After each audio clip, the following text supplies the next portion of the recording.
يا من يجيب الدعاء ويا من له يسجد الأقوياء دعوتك يا من يجيب الدعاء ويا من له يسجد الأقوياء ويا من برحمته يستجيب ليرفع عني الأذى والبلاء لك الحمد وحدك أنت المغيث وأنت المدبر يا ذا البهاء. السلام علیکم ورحمۃ اللہ وبرکاتہ.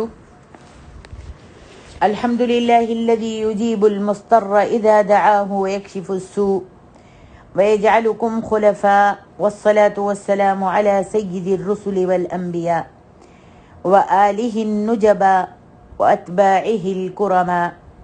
اما بعد، اعوذ باللہ من الشیطان الرجیم. بسم اللہ الرحمن الرحیم. أَمَّنْ يُجِيبُ الْمُضْطَرَّ إِذَا دَعَاهُ وَيَكْشِفُ السُّوءَ وَيَجْعَلُكُمْ خُلَفَاءَ الْأَرْضِ أَإِلَٰهٌ مَّعَ اللَّهِ قَلِيلًا مَا تَذَكَّرُونَ. اللہ تبارک و تعالیٰ نے فرمایا، بے کس کی پکار کو جب کہ وہ پکارے کون قبول کر کے سختی کو دور کرتا ہے اور تمہیں زمین کا نائب بناتا ہے؟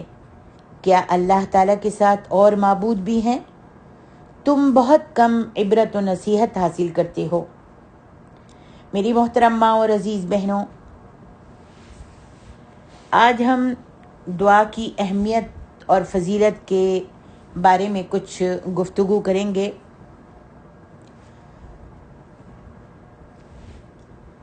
ہم دیکھتے ہیں سختیوں اور مصیبتوں کے وقت پکارے جانے کے قابل کس کی ذات ہے؟ سختیوں اور مصیبتوں کے وقت پکارنے کے قابل صرف اس اللہ رب العالمین کی ذات ہے جو بے کس بے بس لوگوں کا سہارا ہے. گرے پڑے بھولے بھٹکے مصیبت زدہ اسی کو پکارتے ہیں اور اسی کی طرف لو لگاتے ہیں. جیسے کہ اللہ تعالیٰ فرماتے ہیں سورۃ بنی اسرائیل میں، وَإِذَا مَسَّكُمُ الضُّرُّ فِي الْبَحْرِ ضَلَّ مَن تَدْعُونَ إِلَّا إِيَّاهُ. جب تمہیں سمندر کے طوفان سے مایوس کر دیتے ہیں تو تم اسی کو پکارتے ہو. جب تم سمندر کے طوفان میں گر جاتے ہو اور مایوس ہو جاتے ہو، سمندر کا طوفان جب تم کو مایوس کر دیتا ہے تو تم اسی کو پکارتے ہو، اسی کی طرف گریہ وزاری کرتے ہو اور سب کو بھول جاتے ہو. کفار جو تھے، کفار مکہ یا جتنے بھی کفار تھے، جب مصیبت میں گرفتار ہوتے تھے یا سمندر کے طوفان میں ان کی کشتی گر جاتی تھی تو وہ صرف اللہ کو پکارتے تھے، اور جب اللہ ان کو نجات دیتا تھا تو وہ بتوں کو پکارتے تھے. اٹھتے بیٹھتے انہوں نے اپنے بت بنائے ہوئے تھے اور ان صنم کے آگے اپنے گریہ وزاری پیش کرتے تھے. میری محترم ماں اور عزیز بہنوں، اسی رب العالمین کی ذات ایسی ہے کہ ہر ایک بے قرار وہاں پناہ پا سکتا ہے. ایک شخص نے نبی علیہ السلام سے دریافت کیا کہ حضور، آپ ہمیں کس چیز کی طرف بلاتے ہیں؟ آپ نے فرمایا، اللہ کی طرف جو اکیلا ہے، جس کا کوئی شریک نہیں، جو اس وقت تیرے کام آتا ہے جب تو کسی مشکل میں پھنس جاتا ہے. وہی ہے کہ جب تو جنگلوں میں راستہ بھول کر اسے پکارتا ہے تو وہ تیری رہنمائی کرتا ہے. تیرا کچھ کھو جاتا ہے اور تو اس سے التجا کرتا ہے تو وہ اسے تجھ کو ملا دیتا ہے. قحط سالی ہوتی ہے اور تو اس سے دعائیں کرتا ہے تو وہ موسلا دھار بارش برسا کر تجھ کو سیراب کر دیتا ہے. اس شخص نے کہا، یا رسول اللہ، مجھے کچھ نصیحت کیجیے. آپ نے فرمایا، کسی کو برا مت کہہ اور نیکی کے کسی کام کو ہلکا اور بے وقات مت سمجھ، اور اپنے مسلمان بھائی سے کشادہ خندہ پیشانی سے ملاقات کر مل، اور چاہے وہ اپنے ڈول سے کسی پیاسے کو ایک گھونٹ پانی کا دینا ہی ہو، محبت کے ساتھ خندہ پیشانی کے ساتھ اس کی مشکل کو آسان کرنے کی کوشش کر، اس کا ساتھ دے۔ اپنے تہبند کو آدھی پنڈلی تک رکھ، اگر نہیں کر سکتا آدھی پنڈلی تک تو زیادہ سے زیادہ اپنے ٹخنے تک رکھ، اور اس کو نیچے لٹکانے سے یعنی ٹخنا ڈھکنے سے بچاتا رہے، اس لیے کہ یہ فخر و غرور ہے مردوں کے واسطے۔ پنڈلی سے نیچے تک یعنی پیروں تک اپنا پاجامہ یا اپنی لنگی یا اپنا تہبند لٹکانا یہ فخر و غرور میں شامل ہوتا ہے۔ مردوں کو چاہیے اپنے ٹخنوں کو ننگا رکھیں، یعنی ٹخنے ان کے جو ہیں ظاہر ہوں، اور عورتیں جو ہیں اپنے ٹخنوں کو ڈھک کر رکھیں۔ اور اللہ تبارک و تعالیٰ کو مردوں کا اپنے ٹخنوں سے نیچے تک پاجامہ پہننا فخر و غرور ہے، اور اس کو اللہ رب العالمین پسند نہیں کرتا۔ مسند احمد میں دیکھیے یہ حدیث، حضرت طاؤس رحمہ اللہ کسی بیمار کی بیمار پرسی کو گئے۔ بیمار نے کہا میرے لیے خدا سے دعا کیجیے۔ حضرت طاؤس سے کہا بیمار نے کہ آپ میرے لیے خدا سے اللہ سے دعا کیجیے۔ آپ نے فرمایا تم خود اپنے لیے دعا کرو۔ بے قراری کے وقت کی دعا کو اللہ تبارک و تعالیٰ قبول فرماتا ہے۔ حضرت وہب فرماتے ہیں میں نے اگلی آسمانی کتاب میں پڑھا ہے کہ اللہ تعالیٰ فرماتا ہے مجھے میری عزت کی قسم، جو مجھ پر اعتماد کرتا ہے اور مجھ کو تھام لیتا ہے تو میں اسے اس کے مخالفین سے، اس کے دشمنوں سے بچا لوں گا، اور اس کو ضرور بچاؤں گا، ضرور بچاتا ہوں۔ گو آسمان و زمین اور کل مخلوق اس کی مخالفت پر اور اس کو تکلیف دینے پر تل جائے، اور جو مجھ پر اعتماد نہیں کرتا، مجھ پر بھروسہ نہیں کرتا، میری پناہ میں نہیں آتا، تو میں اسے امن و امان سے چلتا پھرتا ہی اگر چاہوں گا تو زمین میں دھسا دوں گا، اور اس کی کوئی بھی مدد نہیں کروں گا۔ ایک بہت ہی عجیب واقعہ حافظ ابن عساکر نے اپنی کتاب میں نقل کیا ہے۔ ایک صاحب فرماتے ہیں کہ میں ایک خچر پر لوگوں کو دمشق سے زیدانی لے جایا کرتا تھا، اور اسی کرائے پر میری گزر بسر ہوتی تھی، جو اس سے کماتا تھا اس پر ہی میری گزر بسر ہوتی تھی۔ ایک مرتبہ ایک شخص نے خچر کرائے پر لیا، میں نے اسے سوار کیا اور اس کو لے کر چلا۔ ایک جگہ جہاں دو راستے تھے پہنچے تو اس نے کہا اس راستے پر چلو۔ میں نے کہا کہ میں اس راستے سے واقف نہیں ہوں، سیدھا راستہ جو ہے وہ یہی ہے جس طرف میں جا رہا ہوں۔ اس نے کہا نہیں، میں پوری طرح اس دوسرے راستے سے واقف ہوں، اور یہ راستہ جو ہے بہت نزدیک کا راستہ ہے۔ میں اس کے کہنے سے اسی راستے پر چلنے لگا۔ کہتے ہیں کہ تھوڑی دیر کے بعد دیکھا کہ ایک بیابان جنگل میں وہ ہم کو لے گیا، جہاں کوئی راستہ نظر بھی نہیں آ رہا تھا۔ نہایت خطرناک جنگل تھا، ہر طرف لاشیں پڑی ہوئی تھیں۔ کہتے ہیں میں سہم گیا۔ وہ مجھ سے کہنے لگا ذرا لگام تھام لو، مجھے یہاں اترنا ہے۔ کہتے ہیں میں نے لگام کو تھام لیا، وہ اتر گیا، اور اپنا تہبند اونچا کر کے، کپڑے ٹھیک کر کے، چھری نکال کر اس نے مجھ پر حملہ کیا۔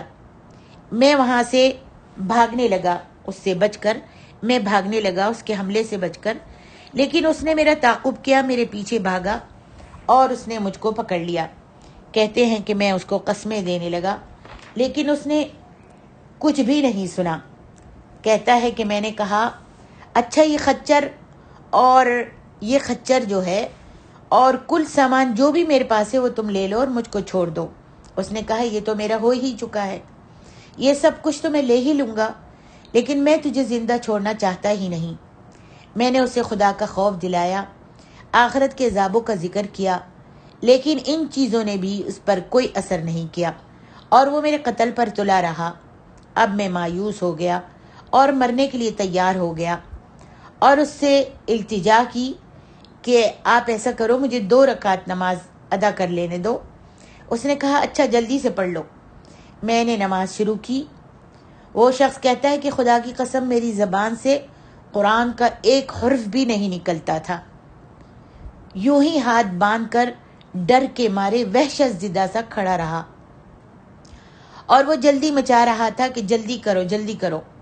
اور اسی وقت اتفاق سے کہتے ہیں کہ یہ آیت میری زبان پر آ گئی، امن یجیب المضطر اذا دعاہ ویکشف السوء۔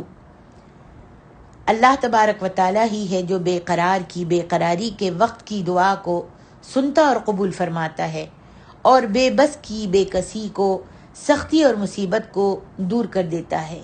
کہتے ہیں مجھ کو یہ آیت جو تھی زبان پر میری آ گئی، اور میں اسی کو برابر پڑھتا رہا۔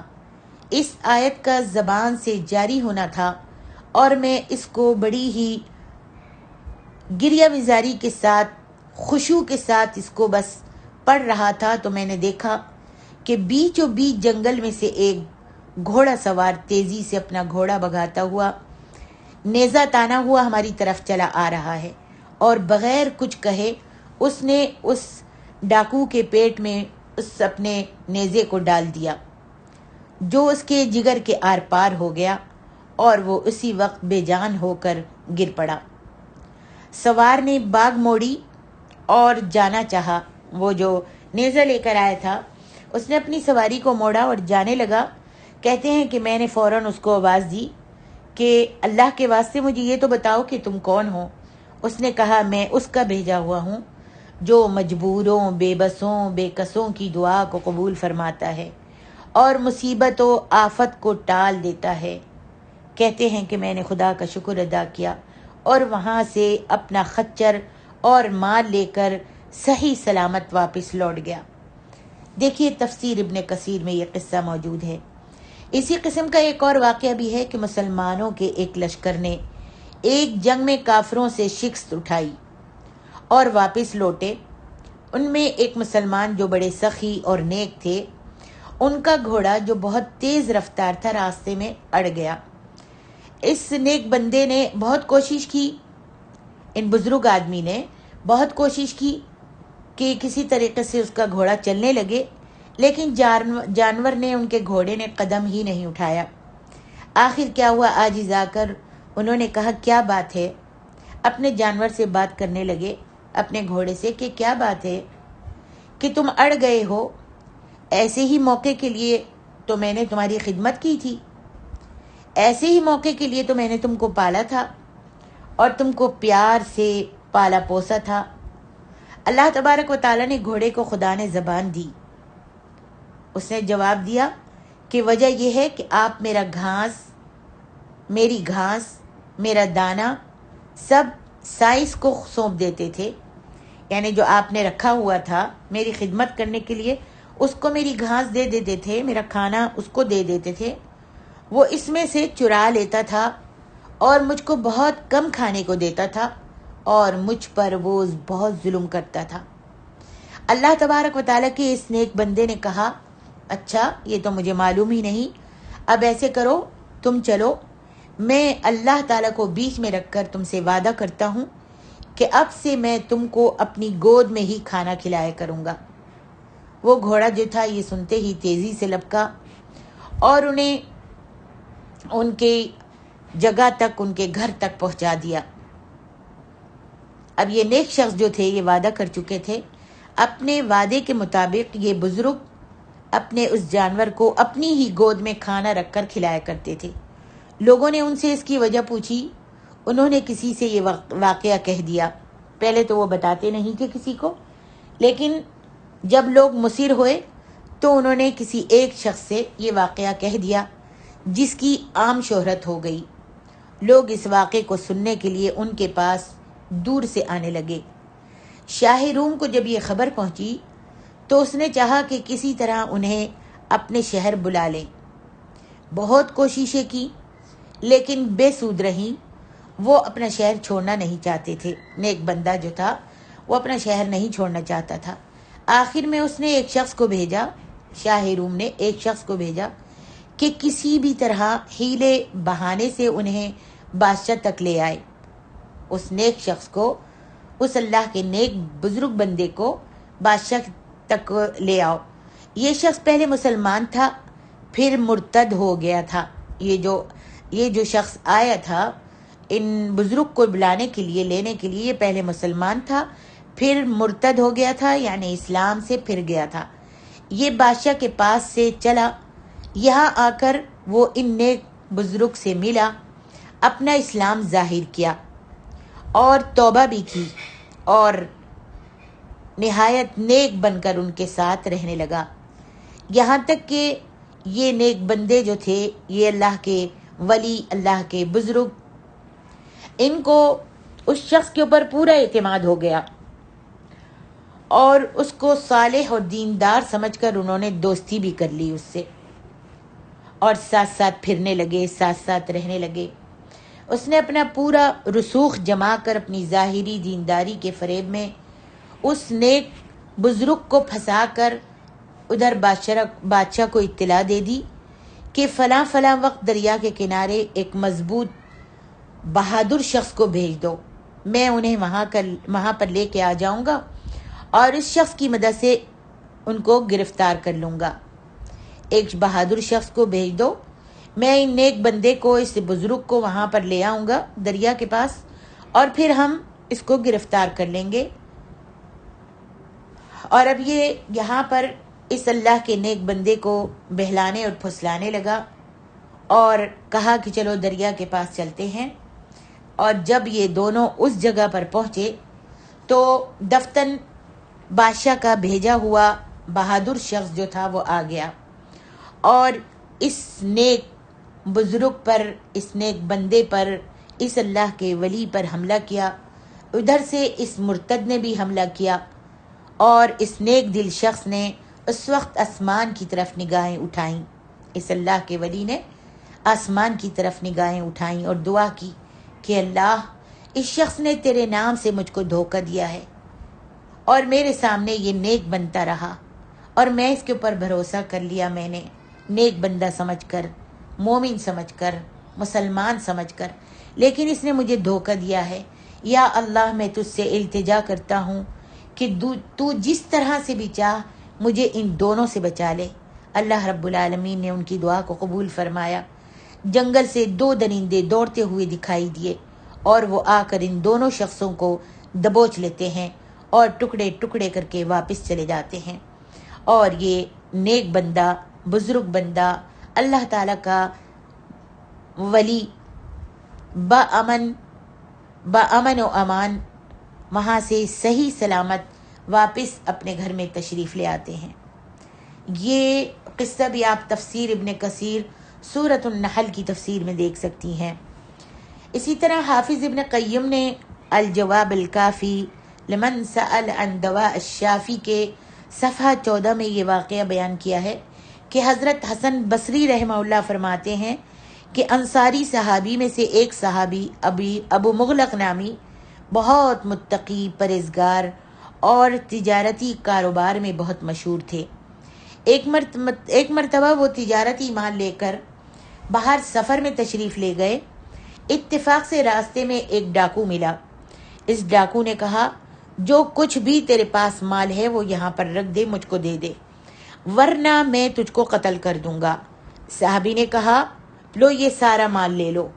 اس ڈاکو نے کہا، مال تو میرا ہو ہی چکا ہے، مال تو میں لے ہی لوں گا، لیکن میں تجھ کو بغیر مارے نہیں جاؤں گا اور تجھ کو بغیر مارے نہیں چھوڑوں گا۔ صحابی نے بہت منت سماجت کی اور کہا، بہت اچھا، مگر مجھے ایسے کرو 4 رکعت نماز پڑھنے کی مہلت دے دو۔ ڈاکو نے کہا، ٹھیک ہے، پڑھ لو۔ ان صحابی نے وضو کر کے 4 رکعت نماز پڑھی اور آخری سجدے میں اللہ تعالیٰ کی بارگاہ میں یہ دعا کی، سجدے میں یہ دعا کی۔ چوتھی رکعت کے سجدے میں، آخری سجدے میں، چوتھی رکعت کے آخری سجدے میں یہ دعا پڑھی، یا ودود یا ذا العرش المجید یا فعال لما يريد اسألك بعزتك الذي لا يرام وبملكك الذي لا يضام وبنورك الذي ملأ أركان عرشك أن تكفيني شر هذا اللص یا مغیث اغثنی، یا مغیث اغثنی، یا مغیث اغثنی۔ اس کو بار بار پڑھ رہے تھے کہ اچانک ایک مسلح سوار، ایک اسلحہ کے ساتھ ایک سوار آیا اور اس کے ہاتھ میں نیزہ تھا۔ وہ دوڑا ہوا آیا اور اس ڈاکو کو قتل کر کے صحابی کی طرف متوجہ ہو کر کہا، اس کو قتل کر دیا۔ اچانک ایک سوار آیا اور اس کے ہاتھ میں اسلحہ تھا، اس نے آ کر اس کو ڈاکو کو قتل کیا اور پھر صحابی کی طرف متوجہ ہو کر کہا، اب تم اپنا سر اٹھا لو، تمہارا دشمن ختم ہو گیا ہے۔ یہ صحابی سجدے سے سر اٹھا کر دیکھتے ہیں کہ واقعی دشمن مرا پڑا ہے۔ صحابی دریافت کرتے ہیں، آپ کون ہیں؟ وہ جواب دیتے ہیں کہ میں چوتھے آسمان کے فرشتوں میں سے ایک فرشتہ ہوں۔ جب آپ نے اللہ تعالیٰ سے دعا کی تو میں نے آسمان کے دروازے کھلنے کی آواز سنی۔ آپ کی دوسری فریاد پر تمام فرشتوں میں شور و غل اور ہلچل مچ گئی۔ تیسری فریاد پر جب آپ نے تیسری دفعہ فریاد کی اور یہی دعا پڑھی تو مجھے کہا گیا کہ ایک مصیبت زدہ مظلوم کی فریاد ہے، ایک مصیبت زدہ مظلوم کی فریاد ہے۔ میں نے اللہ تعالیٰ سے دعا کی، استدعا کی اور کہا کہ یا اللہ مجھے اس ظالم کے قتل کا حکم دے دیجئے۔ چنانچہ اللہ رب العالمین نے مجھے اجازت دی، اس لیے میں تمہاری مدد کے لیے حاضر ہوا۔ اللہ اکبر۔ اسی طرح کا واقعہ حضرت عبداللہ بن تامر کا ہے کہ نبی علیہ السلام نے ان کے متعلق یہ فرمایا ہے کہ جب ان کو پکڑ کر بادشاہ کے پاس لے گئے، عبداللہ بن تامر کا قصہ جو ہے وہ کافی لمبا ہے، لیکن ہم کچھ تھوڑا سا آخر کا جو ہمارے تقریر کی مناسبت سے ملتا ہے وہ بیان کرتے ہیں۔ نبی علیہ السلام نے ان کے متعلق فرمایا کہ جب ان کو پکڑ کر بادشاہ کے پاس لے گئے اور بادشاہ نے ان سے دین اسلام چھوڑنے کو کہا تو انہوں نے اس سے انکار کر دیا۔ بادشاہ نے حکم دیا کہ ہمارے سپاہی اس کو پہاڑ کی چوٹی پر لے جائیں، پھر اس پہاڑ پہ اس کو لے جا کر اس کو دین چھوڑنے کو کہیں، اگر یہ مان لیتا ہے تو اچھا ہے، ورنہ اس پہاڑ سے اس کو لڑکا دیں اور پھینک دیں۔ چنانچہ اس کے سپاہی پہاڑ کی چوٹی پر عبداللہ بن تامر کو لے گئے۔ جب وہاں دین چھوڑنے کو کہا تو انہوں نے انکار کیا اور کہا کہ میں یہ دین نہیں چھوڑوں گا۔ جب وہاں سے انہوں نے عبداللہ بن تامر کو دھکا دینا چاہا تو انہوں نے اللہ تعالیٰ سے دعا کی، اللہم اکفنیہم بما شئت، اللہم اکفنیہم بما شئت، یا اللہ جس طرح تو چاہ مجھے ان سے نجات دے دے۔ اللہ اکبر۔ اس دعا کے ساتھ ہی پہاڑ ہلا اور وہ سب سپاہی جتنے بھی کھڑے ہوئے تھے لڑک کر پہاڑ سے گر گئے اور مر گئے۔ صرف یہی حضرت عبداللہ بن تامر بچے رہے۔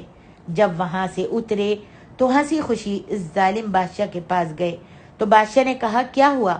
میرے سپاہی کہاں ہیں؟ انہوں نے کہا کہ میرے اللہ نے تو مجھے بچا لیا ہے اور ان سب کو گرا دیا ہے اور وہ سب مر گئے ہیں۔ پھر اس نے اور سپاہیوں کو بلوایا اور ان سے یہ کہا کہ اسے کشتی میں بٹھا کر بیچوں بیچ سمندر میں ڈبو کر چلے آؤ، غرق کر دو۔ یہ اسے لے کر چلے اور بیچوں بیچ جب منجدھار سمندر میں پہنچے تو دین چھوڑنے کو کہا، لیکن عبداللہ بن تامر نے پھر وہی الفاظ کہے کہ میں دین تو نہیں چھوڑوں گا۔ انہوں نے ان کو جب بیچوں بیچ سمندر میں پھینکنا چاہا تو انہوں نے پھر وہی دعا پڑھی، اللہم اکفنیہم بما شئت، اے اللہ جس طرح تو چاہ مجھے ان سے بچا لے۔ وہ سب کے سب سمندر میں ڈوب گئے، صرف تنہا یہی زندہ سلامت باقی رہے۔ سبحان اللہ۔ دیکھیے مسلم میں تفسیر ابن کثیر۔ سچ ہے اللہ تبارک و تعالی اپنے بے قرار بندوں کی دعا قبول فرماتے ہیں۔ بے قرار، بے چین، مضطر کی دعاؤں کو قبول کرتے ہیں، جیسا کہ اس نے فرمایا ہے، اجیب دعوت الداعی اذا دعان۔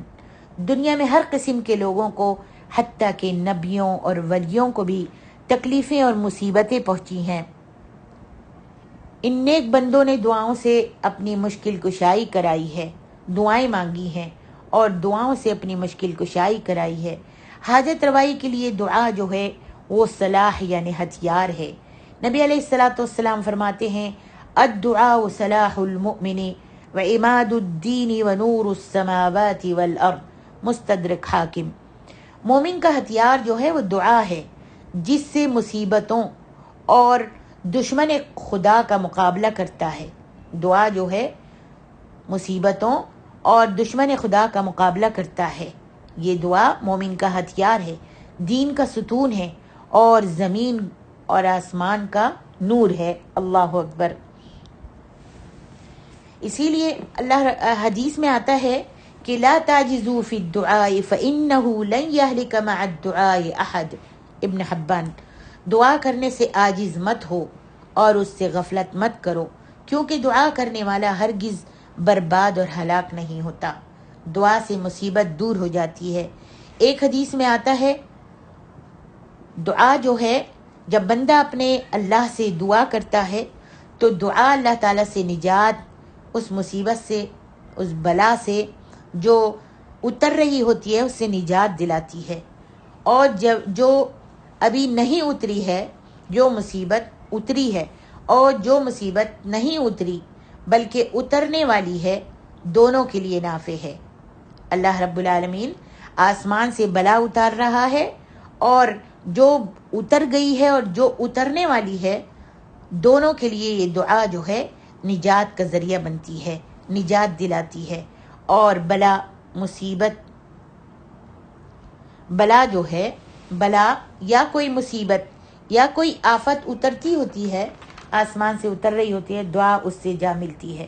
یہاں پر بندہ ہاتھ اٹھا کر اللہ سے دعا کر رہا ہے، اور وہاں اللہ تبارک و تعالیٰ نے اسی بندے کے لیے کوئی مصیبت یا کوئی بلا یا کوئی آفت لکھی ہے، آفت اس کے اوپر آ رہی ہے، دعا جو ہے، اور یہ بندہ دعا کر رہا ہے تو دعا اس سے جا ملتی ہے۔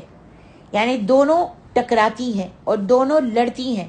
یہ وبا جو اتر رہی ہے، بلا جو اتر رہی ہے، مصیبت جو اتر رہی ہے، دعا اس سے ٹکراتی ہے اور دونوں لڑتی ہیں۔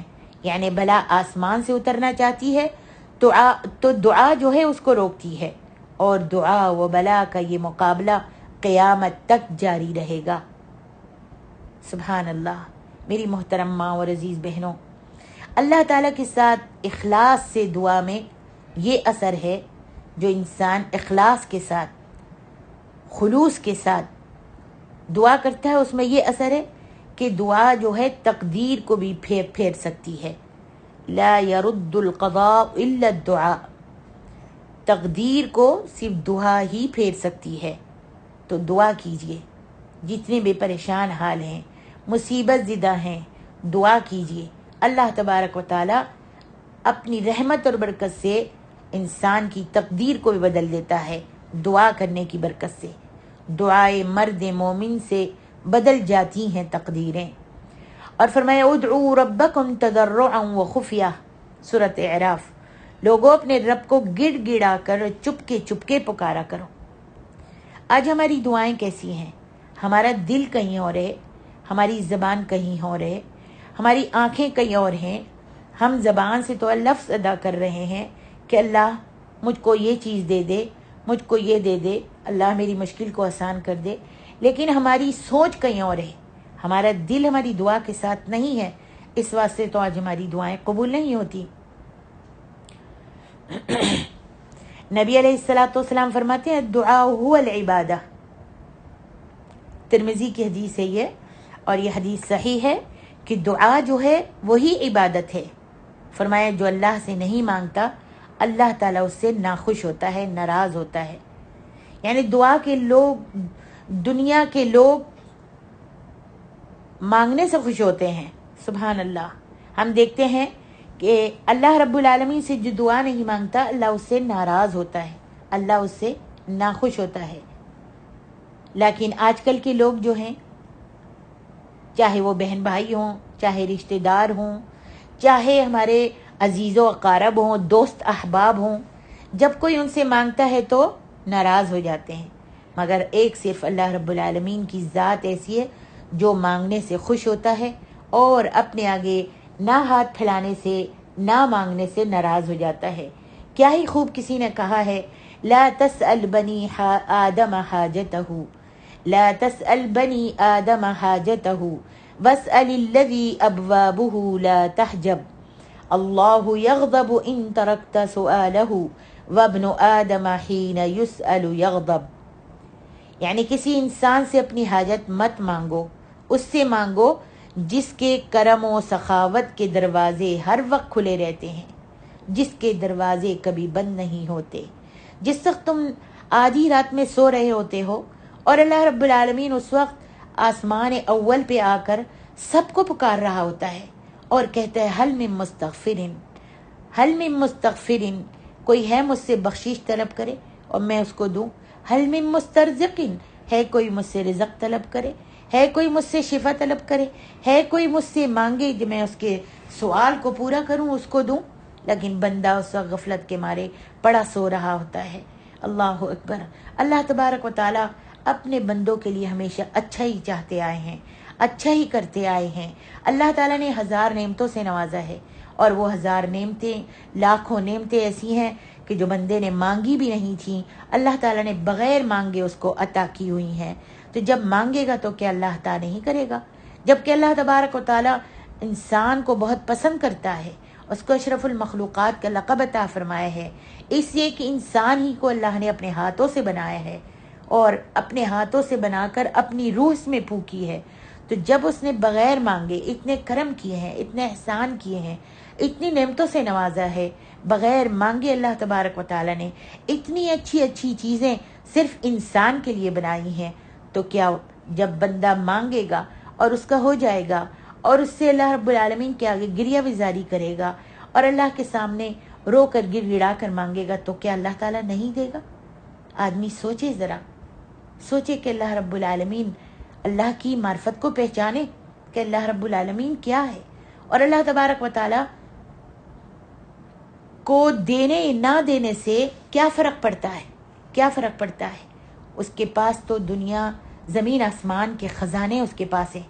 وَلِلَّهِ خَزَائِنُ السَّمَاوَاتِ وَالْأَرْضِ، اللہ تعالیٰ کے پاس